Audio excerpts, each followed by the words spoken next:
मेरा नाम राकेश कुमार है। मैं उत्तर प्रदेश का रहने वाला हूँ। मैं एक काम करने वाला लड़का हूँ। मैंने अपने परिवार की आर्थिक स्थिति के कारण ज़्यादा पढ़ाई नहीं कर सका हूँ। अपने काम को लेकर मैं बहुत ज़्यादा चिंतित रहता हूँ, लेकिन मेरी उम्र काफ़ी हो रही है। जब मैं ये कहानी लिख रहा हूँ मेरी उम्र लगभग 22 साल है, लेकिन अभी तक ना मेरी शादी हुई है और ना ही मेरी कोई गर्लफ्रेंड है। कुछ दिन पहले की बात है, मैं कुछ काम की खातिर किसी के घर काम करने गया था।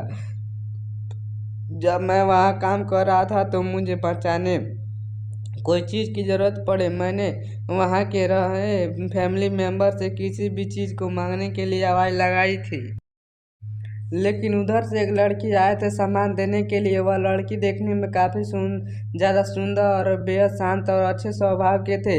लड़की को देखते हैं मेरा मन काफ़ी ज़्यादा विचलित हो उठा था, लेकिन जब देखते ही मेरा काफ़ी मन विचलित हो उठा था। जब मैं उस लड़की के सामने अपने हाथ लेकर आ रहा था तो मेरा हाथ थोड़ा सा उस लड़के के हाथ से छू गया था। मैंने अपना काम ख़त्म किया और फिर वहाँ से चला गया। उस दिन बाद में जब फेसबुक पर पेज को स्क्रॉल कर रहा था तो मुझे उस लड़के की एक छवि दिखाई दिया। पहले तो मुझे विश्वास नहीं हुआ कि यही वही लड़की हो सकती है। एड्रेस तथा उसे और भी दोस्तों की फ्रेंड लिस्ट में शामिल थी। सोशल मीडिया पर उसकी बहुत सारी फ़ोटो भी पोस्ट की गई थी, जिस कारण से मैं अच्छी तरह से पहचान गया था। सबसे पहले मैंने उनकी प्रोफाइल का स्क्रीनशॉट लिया, क्योंकि हो सकता है कि मैं कुछ प्रोफाइल को भूल जाऊंगा और फिर मुझे ढूंढने में काफ़ी ज़्यादा वक्त लग जाएगी। इसी कारण से मैं उसकी प्रोफाइल का स्क्रीनशॉट लिया और फिर उसके बाद अपनी फ्रेंड रिक्वेस्ट भेज दिया था। जैसे ही मैंने उसके पास अपनी फ्रेंड रिक्वेस्ट भेजी थी तो मैं बाहर से देखी अपनी फेसबुक को खोल कर चेक कर रहा था। मेरा मन बहुत ज़्यादा विचलित हो रहा था। अचानक 2-3 दिन बाद मेरे फेसबुक पर नोटिफिकेशन बार में एक मैसेज आया कि वही लड़की है। मेरे फ्रेंड रिक्वेस्ट को एक्सेप्ट किया है। मैंने तुरंत ही अपने फेसबुक अकाउंट को खोला और फिर उसके सारे प्रोफाइल को सही से चेक करने लगा था। उस वक्त वह लड़की अपने मन में सोचा कि वह लड़की अपनी फेसबुक अकाउंट को खोलती है क्या। जानकारी मुझे नहीं थी, इसी कारण से मैं उस समय से फेसबुक पर बहुत ज़्यादा समय व्यतीत कर रहा था। किसी भी वक्त हुआ लड़की ऑनलाइन दिख जाए। हालांकि मुझे एहसास था कि वह लड़की भी मुझे पहचानने लगी थी, तो भी उन्होंने मेरे फेसबुक फ्रेंड रिक्वेस्ट को एक्सेप्ट किया था। लेकिन अभी तक भी मुझे उससे किसी प्रकार के फेसबुक पर कोई भी बातचीत नहीं हुआ था। ऐसे में फेसबुक पर काफ़ी दिनों से इंतज़ार कर रहा था कि वो ऑनलाइन आएगी और मैं उससे चैटिंग करूँगा। एक दिन जब मैं अपना फेसबुक चला रहा था तो मैं देखा कि उसे प्रोफाइल में चेक किया तो देखा कि वह लड़की ऑनलाइन है। मैंने देखना करते हुए तुरंत ही उसके पास मैसेज भेजना चालू कर दिया। सबसे पहले मैंने हाय लिखा, फिर हाय लिख के भेजा। हुआ कि मैसेज फेसबुक बंद करने वाला ही था, तभी अचानक एक मेरे मैसेंजर पर मैसेज आता है और मैसेंजर का नुक्स से आवाज़ मेरे कानों पर पड़ती है। मैं इस आवाज़ को सुनने के लिए बहुत बेकरार था। मुझे पक्का यकीन था कि यह मैसेज वही लड़की ने किया है। ऐसे में मैसेंजर खोलने में उस टाइम मुझे 1 सेकेंड का भी कम टाइम लगा था। जब मैंने अपनी मैसेंजर खोला तो वही लड़की मेरे फेसबुक चैट पर भेजे गए टेक्स्ट का रिप्लाई किया था। यह देखकर मैं बहुत ज़्यादा खुश हो गया था। इस लड़के को मैं मन ही मन चाहने लगा था। वह लड़की अब मुझसे बात करने लगी थी। दोनों में धीरे धीरे बातचीत होने लगी। मैसेंजर खोलकर उस लड़की के पास मैसेज किया करता था। काम के वक्त भी मुझे बहुत मौका मिलता था, मैं उसे 12 मैसेज कर लिया करता था। हम दोनों का प्यार अब ज़्यादा होने लगा था। हमारी मैसेज दिन प्रतिदिन बहुत ज़्यादा लंबे घंटों तक होती जा रही थी। कई दिन तक 2 महीने रात के 2 बजे तक मैसेज पर बात किया करते थे। मुझे अब उसके बिना जीने की कोई चाह नहीं थी, लेकिन मैं एक बहुत ज़्यादा मध्यम परिवार से संबंध रखता था, क्योंकि मेरे पिताजी नहीं थे। मैंने सहारा परिवार का सिर्फ मैं ही था।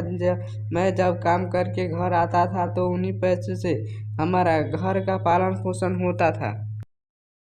परिवार से आती थी, उनके के साथ से सरकारी नौकरी थी, जिस कारण से वो अच्छे अच्छे कपड़े पहनना करती थी तथा बहुत सारी फैसिलिटी तथा सुख सुविधाओं के साथ अपने घर में रहती थी।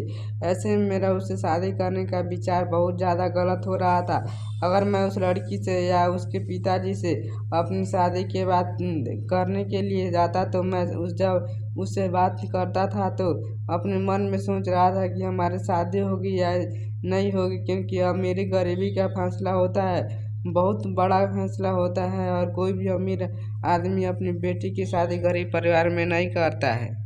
अब तक हम लोगों का बातचीत फेसबुक से लेकर व्हाट्सएप आ गया था। व्हाट्सएप कॉलिंग पर भी हम लोग कॉल किया करते थे। उम्मीद से भरे मैसेज वह लड़की मुझे किया करती थी, लेकिन उस लड़की को भी नहीं पता था कि आगे क्या होने वाला है।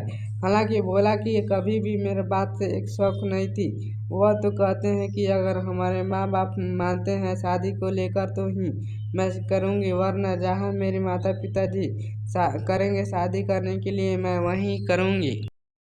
अभी भी शादी करने के लिए मुझे तैयार नहीं हुआ था। वहाँ सारा बात अपने माता पिताजी के ऊपर छोड़ दिया था। कुछ समय बीत जाने के बाद वो लड़की मेरे पास मैसेज थोड़ा वक्त बहुत काम करने लगे थे। मैंने जो पूछा कि मेरे पास आजकल तुम्हारा बहुत कम मैसेज और कॉल आने लगा था, वहाँ की कहती है कि मेरे पिताजी मेरी शादी कहीं और करने के लिए कर रहे हैं और मेरी लड़का ढूंढने के लिए लोगों तक हमारे रिश्तेदारों को बताया गया था। इतना बात सुनते ही मेरा मन बहुत ज़्यादा उदास हो गया। मेरा मन रोने का मन कर रहा था, लेकिन मुझे परिवार से संभालना था, मुझे घर परिवार भी चलाना था। इस कारण से मैं उस पर ज़्यादा ध्यान नहीं दे रहा था। उस दिन तो यह बात सुनकर मैं काम पर चला गया था। जब मैं काम पर गया था तो मुझे वहाँ बिल्कुल भी काम करने में मन नहीं लगा रहा था। अब तो मुझे हर वक्त उसी की चिंता सता रही थी। मन परेशान होकर मैं उस दिन काम से घर थोड़ा जल्दी आ गया था। जहाँ मैं काम करता था उसे कह दिया कि मेरी तबीयत थोड़ी ख़राब लग रही है, इसलिए मैं आज जल्दी जाऊँगा। घर आकर मैं अपने रूम में चला गया और वहाँ सोने का प्रयास करने लगा था, लेकिन नींद का तो दूर दोस्तों का पता नहीं था। काफ़ी देर सोने के बावजूद भी मुझे नींद नहीं आ रही थी। मैं अपनी गरीबी के कारण उससे घर रिश्ता लेकर भी नहीं जा सका था और उससे बातचीत भी कम हो गई थी। ना जाने वो कैसे रहती होगी और ना जाने उसका विवाह कहाँ होगा। अचानक एक दिन मैसेंजर पे मैसेज आया कि मेरी शादी फिक्स हो गई है, मेरी शादी 23 तारीख को है, तुम शादी में आना चाहो तो आ सकते हो। मैंने मैसेज देखा तो कोई रिप्लाई की नहीं। मैंने फेसबुक पर बंद किया। आज तक मैंने फेसबुक को बहुत कम इस्तेमाल करता हूँ। साथ ही एक दिन मैं खोलकर उस लड़कियों को अनफ्रेंड कर ब्लैक लिस्ट में डाल दिया था।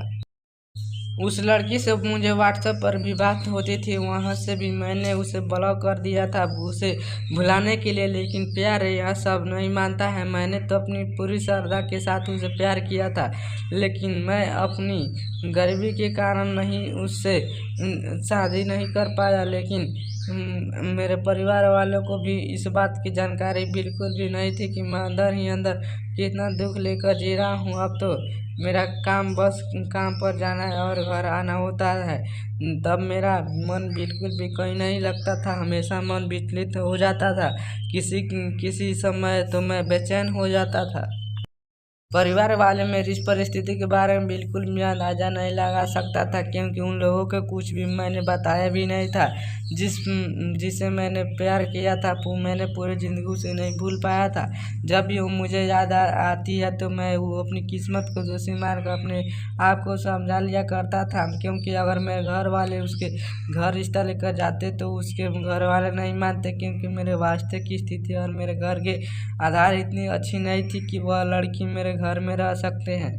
तो गाइस यह वीडियो आपको कैसी है स्टोरी लगी प्लीज़ कमेंट में बताएं। और गाइस ये अधूरा प्यार का स्टोरी था। गाइस प्लीज़ हमारे चैनल को सब्सक्राइब कर दीजिए। मिलते हैं नेक्स्ट वीडियो में, तब तक के लिए जय हिंद जय भारत।